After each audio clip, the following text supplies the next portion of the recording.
We are honored to have Private First Class Kirkpatrick's family here today. When a child dies, it is impossible to describe that pain. Yeah. I'm sure when they get into all of it, I will be nothing but silent tears. But as for now, holding it together. Rest. Angel Norquist will try to hold it together for the next 15 minutes to honor the memory of her son, Private First Class Hanson Kirkpatrick. He was a good kid. You know, he joked around, he was goofy. Hanson graduated here at Service High School 2 years ago. Today, his name will be added to a stone along with the names of 2 other students who died during war. I would love to have a class full of students like Hanson.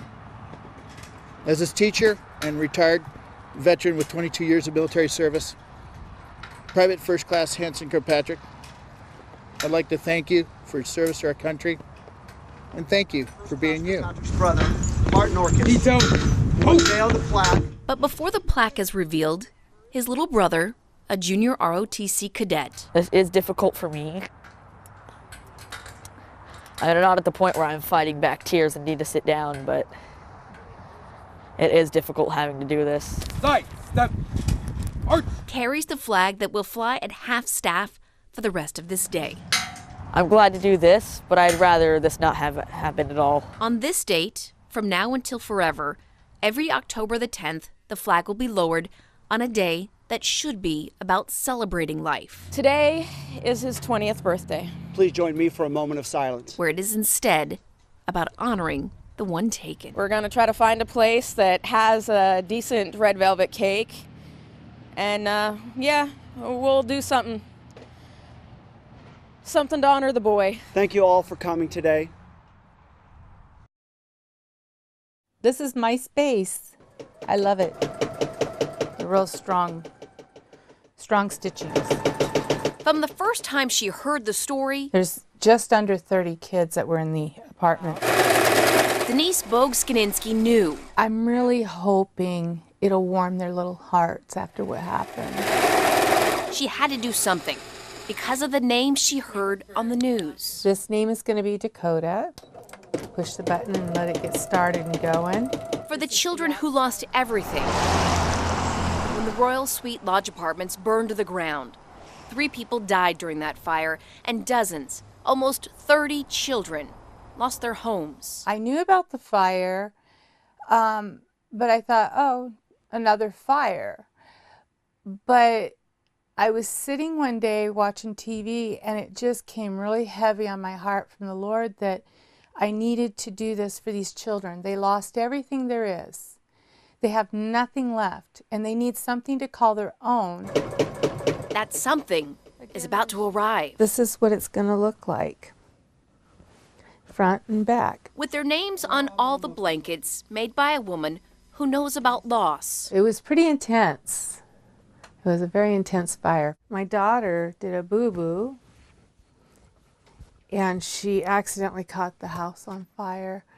And so it was pretty traumatic having to get out of there in time, get the pets out of there, make sure children weren't in there and adults. And at the time, my husband was deaf, so he had no idea what was going on. And this is his. Erin Rose is actually the aunt to that group. And then they went from just names I ask you, Lord, to heal their hearts of every family that has been through this and heal the trauma that's in every child that survived that out those windows. to this. This is yours.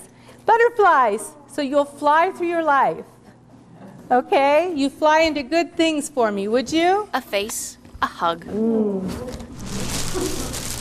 Over and over again. Yes, I'm recognizing their names. Do you think that'll keep you warm? Oh, good. I love you. Until they were more than just names. Beautiful. It's great to see these children and they survived. And it's so nice to see that they have smiles.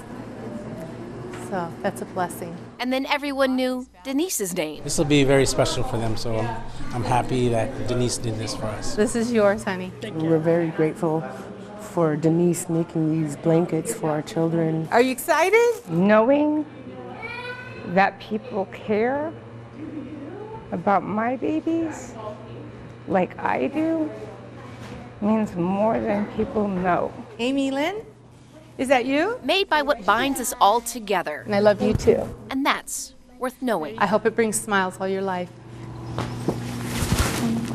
You're very welcome. After months of planning and working, Follow me. Here we go. weeks of weeding, picking, and pruning, Oh, look at that! it's finally time. Potatoes! Today's harvest day at Beans Cafe, and we're really excited about it.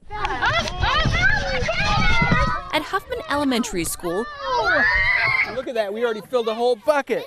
Yeah. it's potato picking day. I don't like touching them. so much for coming out. How come? Because Boys they're a and lot girls. dirty. Yeah, that's true, but they are healthy, I guess, depending on what you do with them. Plain. Plain? With butter on them. But here's what we dug up on this story. The reason why these kids grew all this. Really good. Why? Well, because all those homeless people can count on getting a good meal there. All right, Peyton. Woohoo! More than 1,600 pounds of produce was grown here and donated to Beans Cafe last year.